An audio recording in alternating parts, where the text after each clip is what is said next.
우리는 이 땅에 한 번의 인생을 살아갑니다. 그래서 어떤 분은 그 한 번의 인생이라 말하면서 일생이 아니냐, 사람들이 일생이래 말한다. 여러분, 우리는 일생 중에 수많은 기회들을 얻고 만나게 됩니다. 부모님을 만나게 되는 것, 그리고 살아가다 보면 귀한 친구들을 사귀게 되는 것, 좋은 선배와 좋은 후배 또는 믿음의 스승들을 만나는 것, 너무나 귀한 기회들입니다. 그리고 남편과 아내로 만나는 것, 자녀와 부모로 만나는 것, 학교, 직장 또는 지식을 얻는, 능력과 재능을 얻는 수많은 기회들을 우리는 마주하게 된다는 거죠. 그래서 우리가 갖는 이 한 번의 인생에 그 수많은 기회들을 통하여서 우리는 인생을 가꾸고 확산시키고 발전하며 진행해 나갑니다. 여러분, 그 수많은 기회들 중에 어떤 것이 가장 귀하고 복된 기회라고 여겨지십니까? 성경은 하나님을 만난 기회, 하나님을 만날 그 기회가 바로 최고의 기회라 말합니다. 우리는 예수 그리스도를 통하여서 그리스도인이 되었습니다. 여러분, 이 그리스도인이 된다는 말은 임마누엘, 하나님 최고의 기회를 주시는 그 하나님을 만날 수 있게 된다는 것을 의미합니다. 오직 그리스도인 이외에는 하나님을 만날 수가 없습니다. 오직 예수 그리스도만을 통하여서 거룩하시고 영광 가운데 계신 하나님을 만날 수 있게 된다는 거죠. 오늘 저와 여러분을 하나님께서 그 기회가 어떤 것인지 가르쳐 주고자 하십니다. 오늘 우리가 살펴보려고 하는 이 본문에는 두 부류의 사람이 등장합니다. 하나는 예수님을 이미 만난 사람, 그리고 한 부류는 예수님을 이제 만나야 되는 사람, 이 두 부류인데, 예수님을 이미 만난 사람은 베드로를 통하여서 하나님께서 어떻게 그를 이끌어 주시고 그에게 좋은 기회를 주시는지 자세하게 한번 들여다보시길 바랍니다. 두 번째, 아직 나는 예수님을 통하여 하나님을 만나지 못한 것 같다라고 여겨지신다면 고넬료를 통하여서 하나님께서 어떻게 기회를 주시는지, 그의 인생을 열어가시는지 들여다보시길 바랍니다. 여러분, 베드로를 한번 볼까요? 여러분, 베드로에게 최고의 기회가 찾아왔습니다. 여러분, 베드로는 이미 예수님을 믿은 사람입니다. 예수님을 따라다녔고 예수님께서 허락하시는 그 성령을 통하여서 그는 예루살렘 교회에 정말 중요한 기둥 같은 사람으로 쓰임받고 있습니다. 그런데 이 베드로에게, 이미 하나님의 사람이 된 이 사람에게도 엄청난 기회가 찾아올 수 있다는 거예요. 여러분은 예수님을 이미 믿었다면 어떤 지금 기회를 얻고 계십니까? 나에게 일어나는 일들이 최고의 기회라고 여겨지십니까? 베드로는 갈릴리 바다의 어부 출신입니다. 그는 할 줄 아는 게 그물을 제때 내리고 어떻게 하면 물고기를 많이 잡는지, 어디에 물고기가 많이 서식하는지, 그거에는 굉장히 빠른 지혜와 지식을 얻었지만 학문이 없는 사람이라 성경은 그렇게 이야기합니다. 그는 본래 학문이 없는 사람.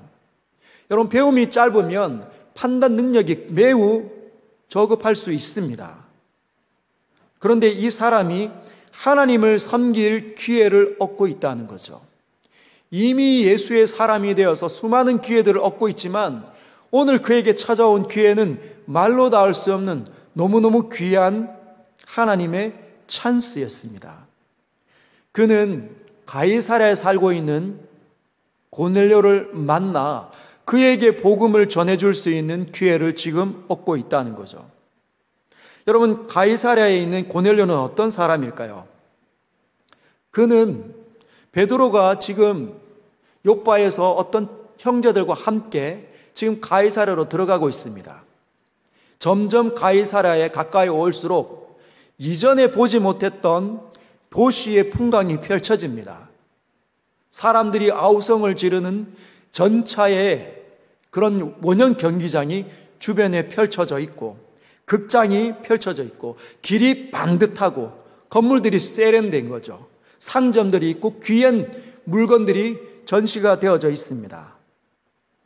좀 더 가보니 공중 대중 목욕탕이 있습니다. 말로만 듣던 집들이 굉장히 호화롭습니다. 아주 정비가 잘 되어져 있는 가이사랴에 그가 들어와 있는 겁니다.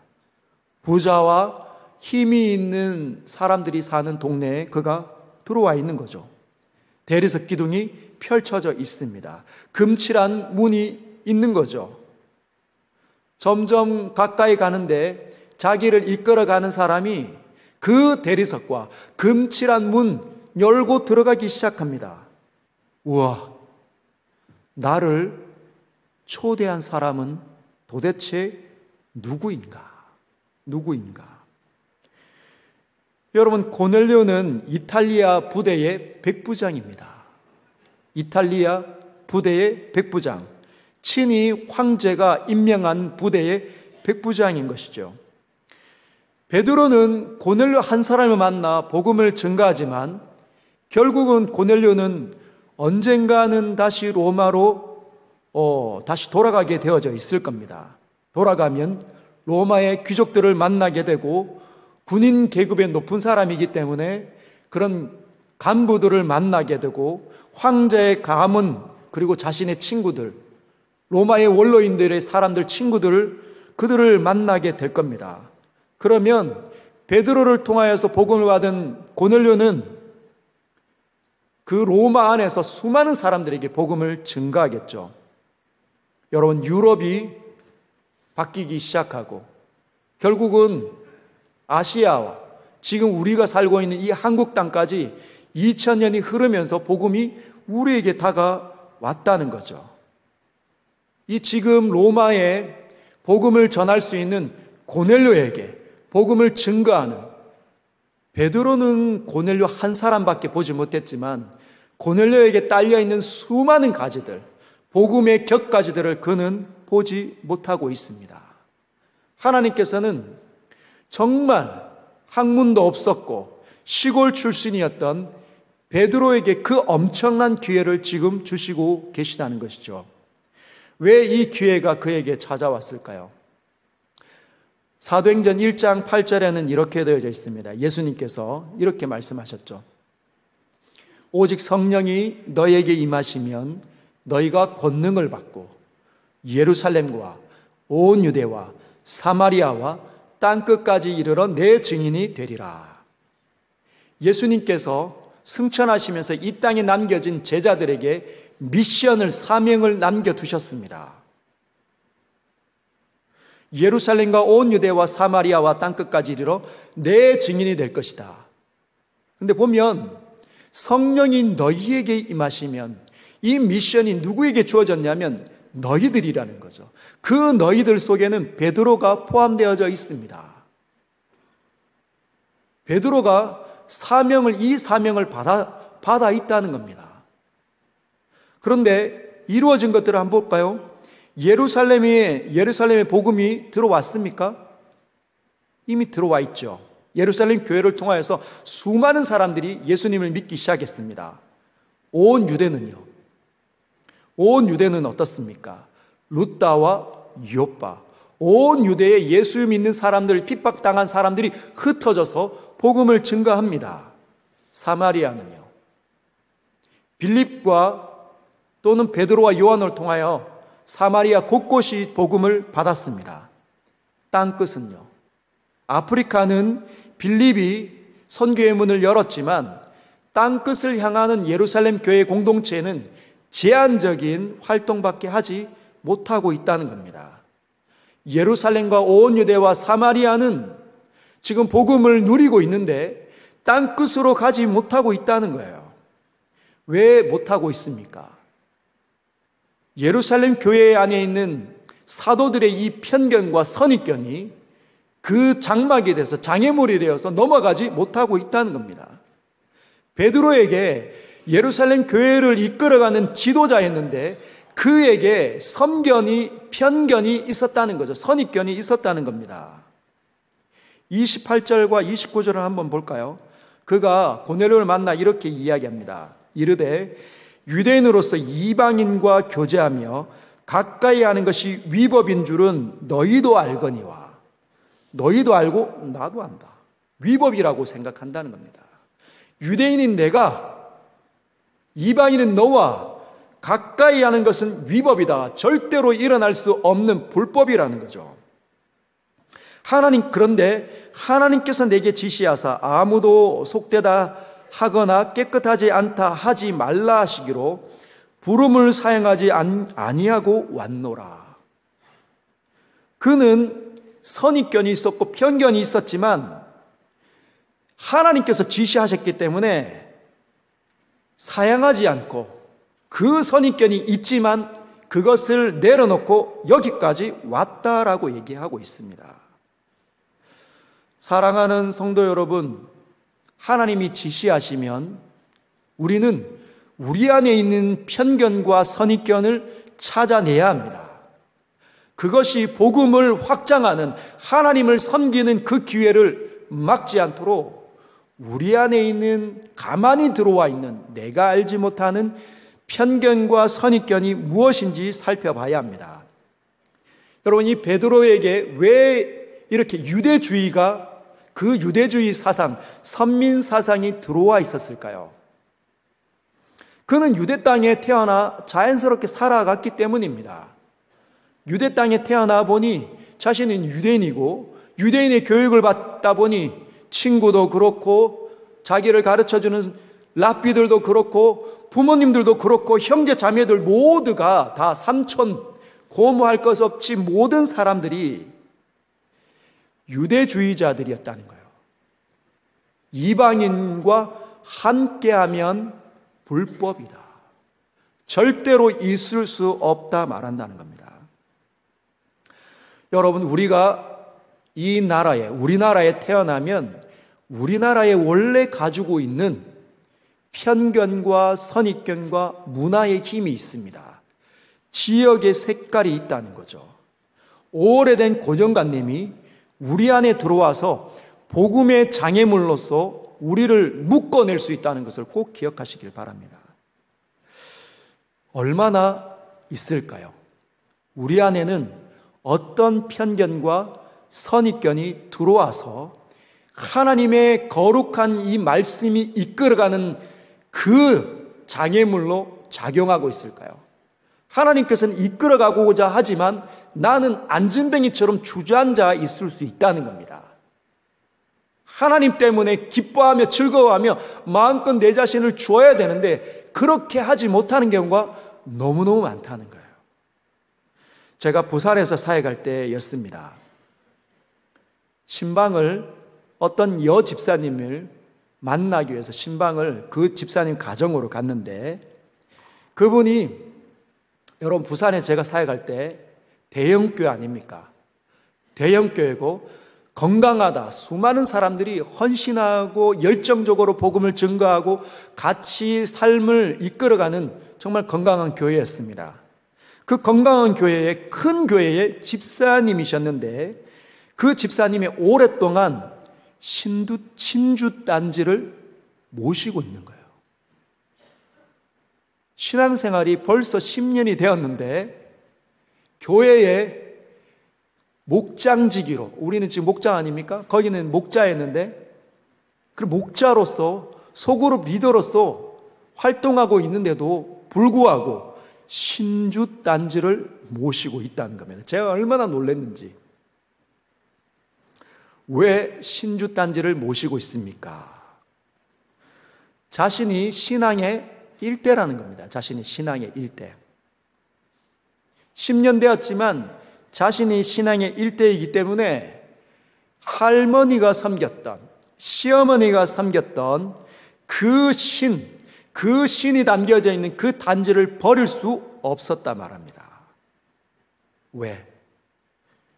혹시나 이 신주 단지를 버리면 그 할머니가 섬겼던 신, 그리고 시어머니가 섬겼던 그 신이 노할까봐, 그래서 부정탈까봐 안 버리고 한쪽 귀퉁이에 여전히 모시고 놨다는 겁니다. 여러분, 이렇게 사람들 안에는 편견이 들어와 있을 수 있고 고정관념이 들어와 있을 수 있습니다. 얼마나 무시무시한지 제가 하나님 말씀을 증거했습니다. 그리고 과감하게 하나님 앞에서 믿음을 갖추고 그걸 과감하게 던져버려라. 그래서 본인은 못하니까 저에게 주시더라고요. 제가 그 들고 와서 그냥 박살을 내버렸습니다. 어떤 일이 일어났을까요?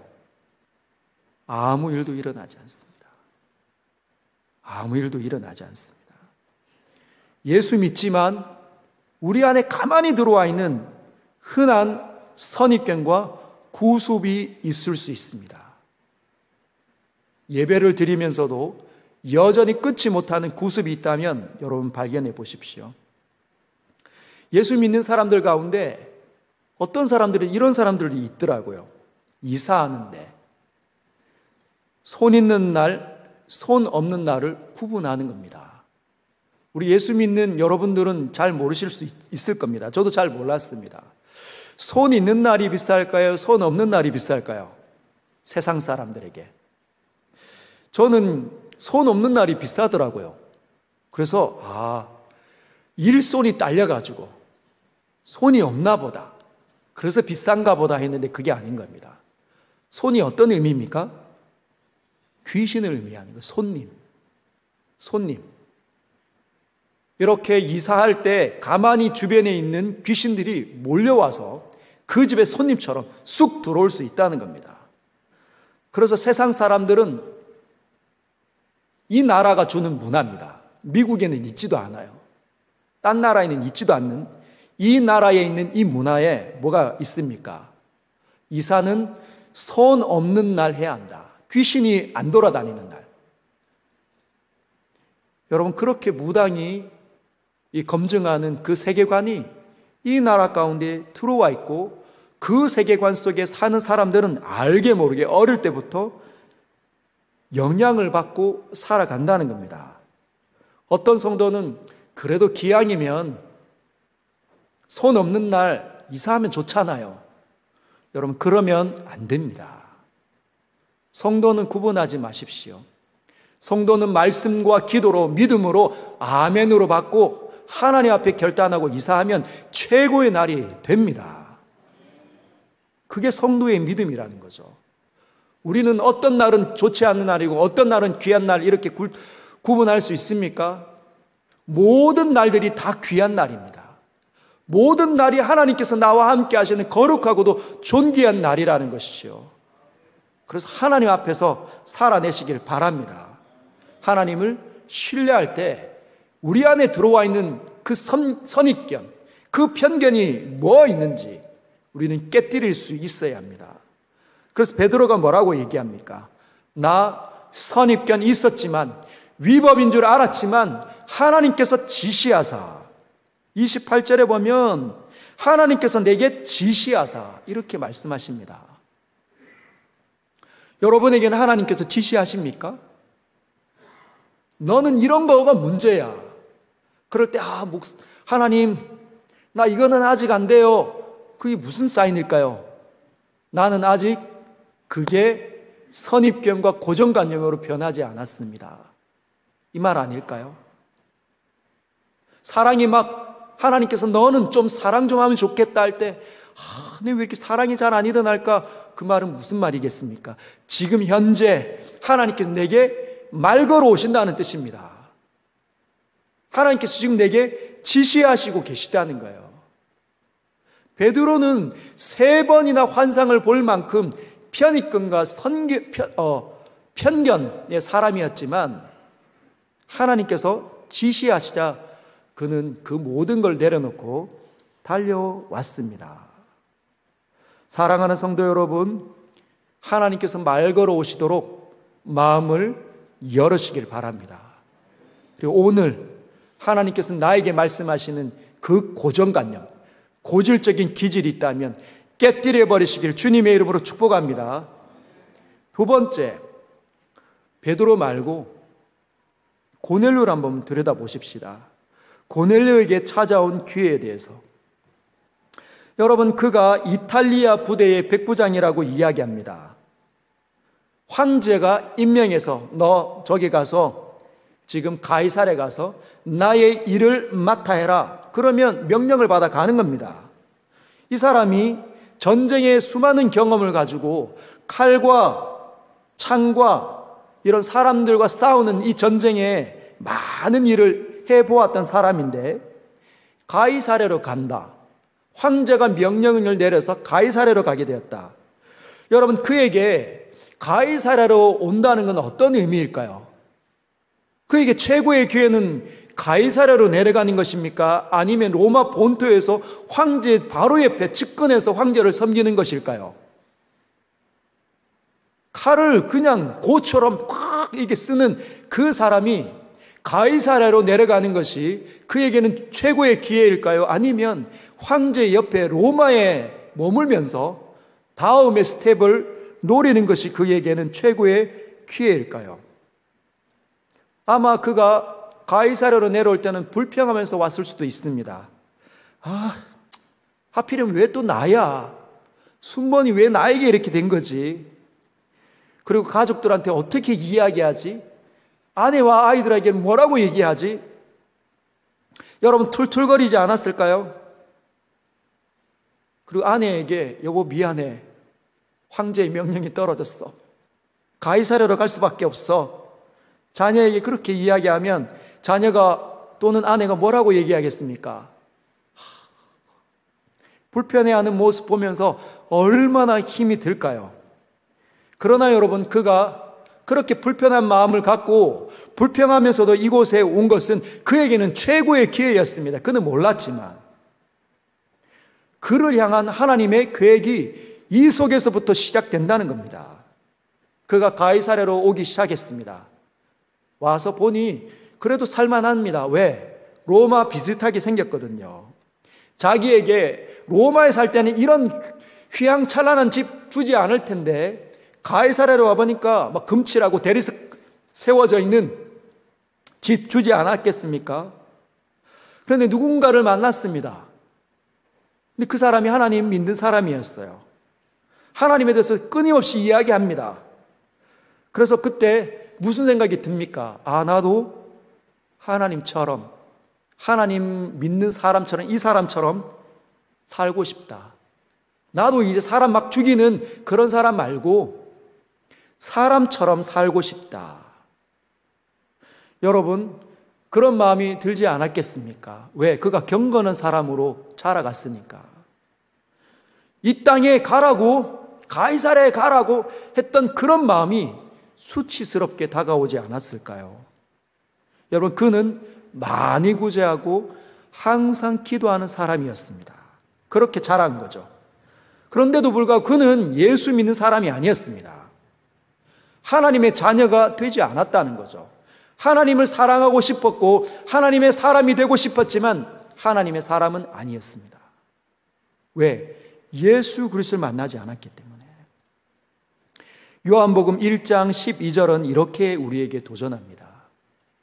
영접하는 자, 곧 그 이름을 믿는 자들에게는 하나님의 자녀가 되는 권세를 주셨으니.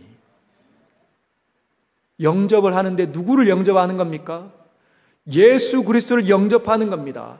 그 예수 그리스도를 나의 왕으로 모셔야 된다는 거죠. 그동안 내가 내 마음과 내 인생을 통치해야 했다면 내 마음에 내가 주인이 아니라 그 십자가에 달리신 그 예수께서 내 마음에 오셔서 나를 지배하시도록 마음을 열어내는 것, 그분 앞에 엎드리는 것, 그게 영접입니다. 이 방식 아니면 하나님의 자녀가 될 수 없다는 거예요.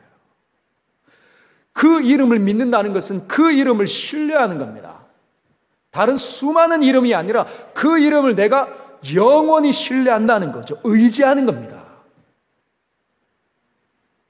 그런 사람들이 바로 하나님의 자녀가 된다 말합니다. 여러분, 고넬료는 어떤 사람이었을까요? 자신에게 베드로가 찾아와서 복음을 증거할 때 그는 어떤 마음으로 하나님의 말씀을 받았을까요? 여러분, 33절을 한번 볼까요?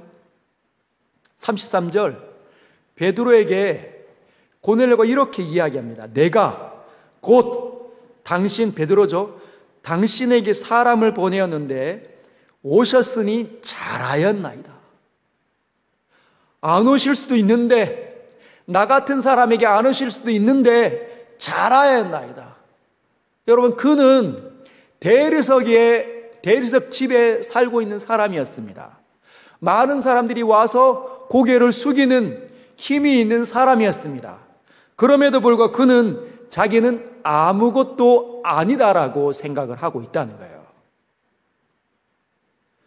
자기가 섬기는 가이사 황제도 그냥 사람일 뿐이지 신이 아니라고 알고 있습니다. 여러분, 베드로가 아주 멋진 모습을 하고 왔을까요? 옷도 굉장히 로마 사람들처럼 아름답고 존귀한 그 귀족처럼 그렇게 품위가 있는 사람처럼 왔을까요? 그러지 않는데도 불구하고 오셨으니 잘하였나이다. 이제 우리는 주께서 당신에게 명하신 모든 것을 듣고자, 당신에게 명하신 모든 것을 듣고자 다 하나님 앞에 있나이다. 여러분, 그가 어떤 자세로 이 말을 합니까? 25절. 베드로가 탁 들어왔을 때 그가 어떻게 합니까? 25절. 마침 베드로가 들어올 때 고넬료가 맞아 발 앞에 엎드려 절하니, 남루한 그 베드로 앞에 엎드려 절을 하면서 잘하였나이다. 잘 오셨습니다. 오신 건 너무너무 잘하신 겁니다. 당신 입에서 나오는 그 모든 말씀을 듣기 위해 우리가 다 모였나이다 라고 얘기하고 있다는 겁니다. 여러분, 힘과 부와 명성이 있는 사람이 갈릴리 출신의 베드로에게 절하고 있다는 거예요. 오직 황제에게만 절하는 사람, 또는 그 귀족들에게만 절해야 되는 사람이 남루한 모습의 베드로에게 절하고 있습니다. 왜 그는 그렇게 하고 있을까요? 하나님에 대해서 알기 때문에. 하나님을 가르쳐 줄 사람이 왔구나, 하나님의 말씀을 전할 사람이 왔구나, 존중하는 겁니다. 마치 하나님을 보는 것처럼 그 앞에 두려움을 가지고 엎드려 있다는 거죠. 여러분, 제가 신방을 가보면 크게 두 부류로 나눌 수 있습니다. 다양한 사람들이 있지만 크게 두 부류로 나눌 수 있습니다. 신방을 가보면 신방을 사모하는 사람들과 신방을 사모하지 않는 사람들, 이 두 부류로 나누어집니다. 여러분, 신방을 사모하는 사람들은 어떻게 신방을 준비할까요? 마음을 방문하는 거죠. 그 사람의 심령을 방문하는 겁니다. 그게 신방이에요. 작년 또는 이전에 제가 만났을 때보다 지금 만날 때 어떻게 달라져 있는지, 어떻게 하나님의 은혜를 누리고 있는지, 얼마나 하나님 믿는 자리에서 멀어져 있는지를 분석하고 하나님 말씀으로 은혜를 끼치고 돌아오는 것이 신방의 목적입니다. 그냥 어떤 축복 설교해 주러 가는 게 아니고 그 심령을 방문하는 거예요. 하나님의 눈으로. 그런데 신방을 사모하는 사람들은 이렇습니다.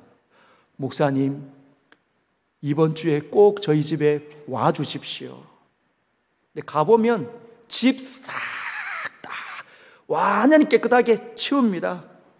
그리고 띵동 띵동 하면 정말 불이 나게 달려와서 문을 열어주는 거죠. 문을 열을 때 얼마나 밝은 표정으로 저희들을 맞이하는지 몰라요. 그리고 목사님 일로 오시죠, 일로 오시죠. 제가 너무너무 송구하고 민망할 정도로 목사님 일로 오시죠, 일로 오시죠. VIP 대접을 합니다. VIP, very important person. 아주 중요한 사람처럼 저를 대하는 거죠.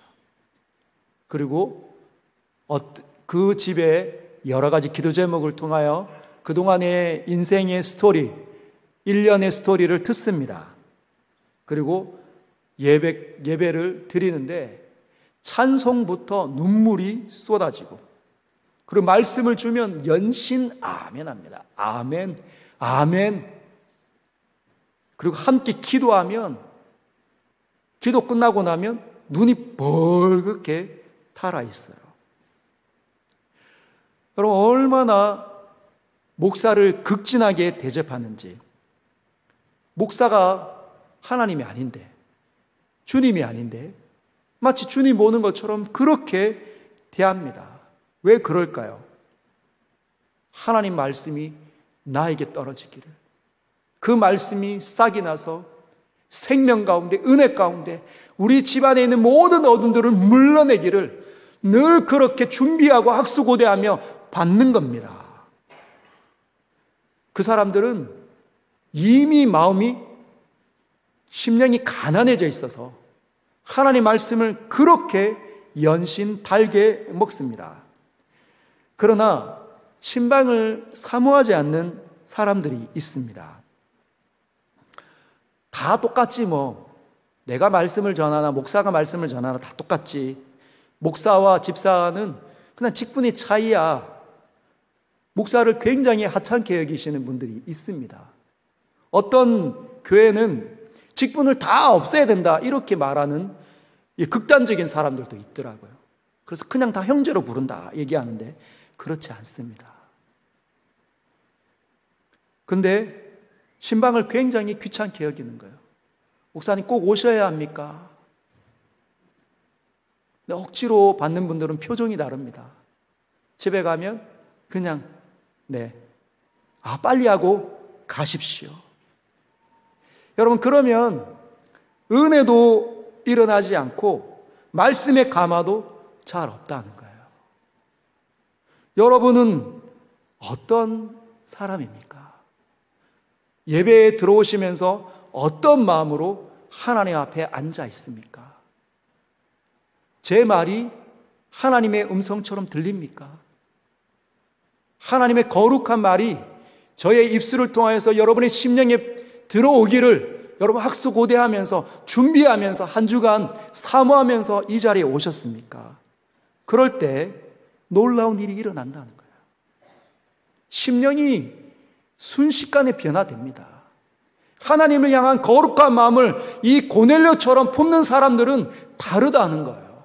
하나님께서 은혜를 더 주시고 더 풍성하게 부어주신다는 겁니다. 눈빛이 다르고 하나님 만난 것처럼 문을 열고 나가면서 입술이 바뀌고 삶이 바뀌고 세상이 바뀌는 것이죠. 33절에 모든 것을 듣고자 하여 다 하나님 앞에 있나이다. 그는 자기만 누려오면 안 되겠다 생각하고 집안에 있는 내 친구들, 지인들, 가족들 모두 다 불러 모았습니다. 함께 하나님 말씀 들어야 된다. 그래야 살 수 있다. 하나님께서는 우리를 향한 그 거룩한 계획이 분명히 오늘 일어날 텐데 나 혼자만 누리면 안 된다라고 생각을 한 거죠. 사랑하는 성도 여러분, 최고의 기회를 붙잡으실 주님의 이름으로 축복합니다. 하나님 말씀을 열 때도 그런 마음으로 여십시오. 시편 119편 18절 이렇게 이야기합니다. 내 눈을 열어서 주의 율법에서 놀라운 것을 보게 하소서. 그런 마음으로 열으십시오. 주의 율법에서 하나님의 계획을 깨닫기를 원합니다. 내 삶이 이해되기를 원합니다. 하나님 지금의 내 삶이 해석되기를 원합니다. 주의 율법에서 하나님 나라의 신비를 보기를 원합니다라는 마음으로 열으십시오. 그런 사람들이 점점 희귀해져가는 이 세대에 서연의 모든 성도들이 그런 사람으로 하나님 앞에 나타나시길 주님의 이름으로 축복합니다. 기도하겠습니다.